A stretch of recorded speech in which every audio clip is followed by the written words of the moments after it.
낙엽같이 이렇게 소복히 쌓여 있는 거. 네. 예, 아, 저 갈색깔이요? 예. 정일경 한의사가 가리킨 곳에는 커다란 암벽 위에 말라버린 낙엽 뭉치들만이 가득 쌓여 있었는데 게다가 거리마저 멀어 자세히 확인조차 쉽지 않은 상황. 자, 우리 그러면은 올라가서 확인해 오고 올게요. 아, 예, 그러시죠. 결국 확인을 위해 강주호 씨를 필두로 약초꾼들이 암벽을 향해 다가가 보는데 미끄러워요. 과연 골세보를 발견한 것이 맞을까? 암벽 아래에서 초조히 기다리던 그때 뭐야? 제작진이 이토록 놀란 이유는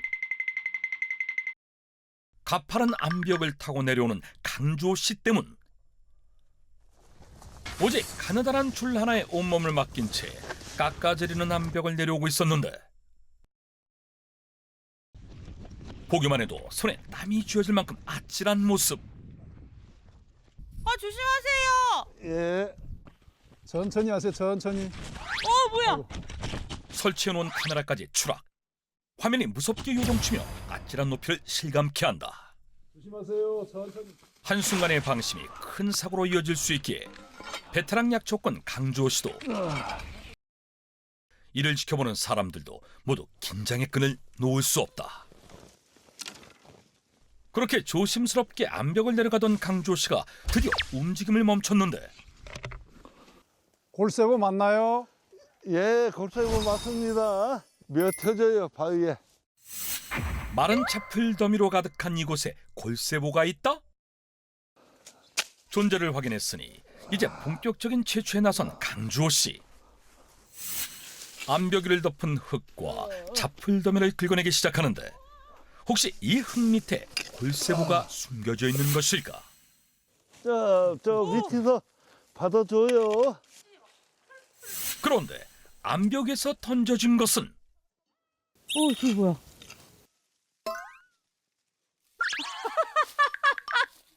담요 떨어지는 것 같아요. 흡사 담요처럼 보이는 이 흙뭉텅이가 골세보? 상상조차 하지 못한 기이한 모습인데 지금껏 보아온 약초와는 참으로 다른 형태다. 이게 골세보예요? 예, 뼈를 튼튼하게 강하게 해서 오래 쓸 수 있게 도와주는 골세보라는 한약재입니다. 그 이름 자체가 골세보잖아요. 뼈 골자, 그다음에 부서진다는 거 쇠자. 그러니까 뼈가 부서지거나 골절됐을 때 그걸 이제 보호해준다. 뼈의 유효기간을 늘려줄 신비의 약초 골세보. 이름만큼이나 그 모습도 예사롭지 않다. 요걸 이렇게 통으로 이렇게 먹는 건가요? 아, 요거를 이제 다듬어야죠. 이 흙을 털어내고 뭘 먹어요? 요 부분 아, 네. 나뭇가지요? 뿌리 줄기예요. 이게 뿌리 줄기. 아, 이게 뿌리예요? 네. 나뭇가지처럼 보였던 것이 골세보의 뿌리였던 것. 주로 바위에 붙어 자라는 골세보는 수분을 오래 머금기 위해 바위의 굴곡을 따라 그 뿌리가 넓고 깊게 뻗쳐나가는 것이 특징이다. 주로 뿌리에 약효 성분이 이제 응축되어 있기 때문에 그리고 특히 겨울철에는 잎이나 가지 줄기에 있던 영양 성분들, 약효 성분들이 다 뿌리로 내려가서 갈물이 되기 때문에 뿌리를 쓰는 게 좋죠. 혹독한 조건과 추위를 버텨내는 과정에서 그 약성은 더욱 진해진다고 한다. 그런데 골세보를 자세히 들여다보니 무언가 심상치 않은 것들이 달려있다? 털이 있네요. 그러니까 이제 자기 스스로를 보호하기 위한 그런 식물의 어떤 보호막 같은 건데 뿌리의 잔털은 바위에 달라붙는 접착 역할을 할 뿐 아니라 비나 이슬 같은 스쳐 지나가는 수분을 순간적으로 붙잡는 일종의 생존장치라고 할 수 있다. 그런데 이게 속에 자르면 이렇게 생명력이 보입니다. 진짜 새초록색이네요? 예. 거친 껍질 속에 푸른 생명력을 품은 골세보. 예로부터 그 강인한 생명력 덕분에 뼈 건강을 다스리는 귀한 약재로 전해지고 있다. 예, 방약 하편에 구체적으로 잘 기술이 되어 있는데요. 이게 이제 신장을 보호하고 그다음에 뼈를 강하게 해주고 관절을 보호해준다. 한의학에서 신주골이라는 그런 명문이 있거든요. 그러니까 이제 콩팥이 뼈를 주관한다 그런 뜻이에요. 콩팥을 좋게 해서 뼈를 강하게 해준다. 이름 그대로 뼈 건강을 위한 약재로 예부터 쓰여온 골쇠보. 실제 현대과학을 통해 놀라운 성분이 밝혀졌다고 하는데 그 플라보노이드 중에 이제 나린진 플라보노이드라고 그 성분이 이제 여성 호르몬계에 작용을 해서 그 갱년기라든지 노년기 여성이라든지 이런 분들이 뼈 건강, 균형을 유지해주고 칼슘, 그다음에 마그네슘, 인 그 성분이 실제 여기 많이 들어있고 그래서 뼈 건강에 굉장히 도움이 되는 그런 약초입니다. 실제 한 동물 실험에서 골쇠보 뿌리 추출물을 투여한 결과 골밀도 감소 억제뿐 아니라 뼈의 내부 구조도 보존되었다는 사실을 확인할 수 있었다. 풍부한 플라보노이드 성분으로 뼈의 시간을 붙잡아준 골쇠보. 겨울철 메마른 산에서 흙과 한데 뒤엉켜 있던 탓에 제대로 쓰기 위해서는 일일이 손으로 골라내는 수고가 필요하다고 하는데 그럼 바로 뜯어내서 이 뿌리를 이렇게 먹으면 되는 거예요? 아유, 안 돼요. 바로는 안 되고 아 그래요?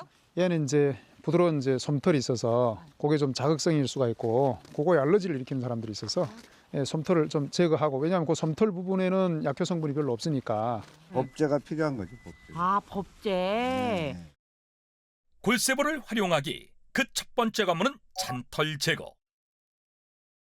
요거 먼저 저 법제하고 올게요. 예. 이를 위해 정일경 한의사의 손에서 법제가 이루어지는데 그 작업을 하려고 찾아간 곳은 다름 아닌 아궁이? 곧이어 정일경 한의사가 달궈진 솥 안으로 골쇠보를 넣더니 그대로 덮기 시작한다? 열을 가해서 지금 법제하는 중입니다. 그 생강으로 할 수도 있고 마늘즙으로 할 수도 있고 여러 가지 법제법이 있는데 요거는 열로 제거해야 되기 때문에 직화로 하든지 아니면 이렇게 가마솥에다가 하는데 가마솥에 하는 게 제일 안전하고 좋죠. 열을 가하면서 유효 성분들의 농도가 높아지고 약효가 증대되는 그런 효과가 있습니다. 우와 신기하다. 예. 20여 분간 열을 가는 법제 과정을 거치면 골쇠보의 안전성과 약성이 더욱 높아진다고 한다. 뒤이어 차가운 물로 문지르고 씻어주길 반복하자 붙어있던 잔털이 말끔히 정리됐다. 이제 건조. 얼마나요? 예, 건조 다 마를 때까지 해가 잘 날 때는 한 2, 3일 정도면 건조가 되고 씻어낸 골쇠보를 햇볕에 바짝 말려주면 비로소 섭취 가능한 약초로 변신 완료. 그렇다면 정일경 한의사는 법제를 끝낸 골쇠보를 어떻게 활용하고 있을까? 차로 마시면은 이게 이제 일반적으로 이 우려낸 탕약하고 비슷한 건데 그 껍질에서 많은 물질이 우선 먼저 우러나거든요. 예. 뼈의 유효기간을 늘리기 위해 정일경 한의사가 추천한다는 골쇠보 차. 골쇠보를 뜨거운 물에 넣어 천천히 우려내면 골쇠보의 약성이 안정적으로 추출돼 뼈 건강을 돕는 훌륭한 차가 된다고 한다. 수고들 하셨습니다. 네. 감사합니다. 차 한 잔에 녹아든 골쇠보. 그 온기가 지친 뼈에는 생기를, 아유, 따끈하다. 고단한 하루를 보낸 사람들에겐 내일을 향한 활기를 불어넣어준다. 뼈의 유효기간을 연장해줄 신비의 약초 골쇠보. 단 약성이 강하기 때문에 과다 섭취 시 복통이 나타날 수 있으므로 전문가 상담 후 섭취할 것을 권장한다.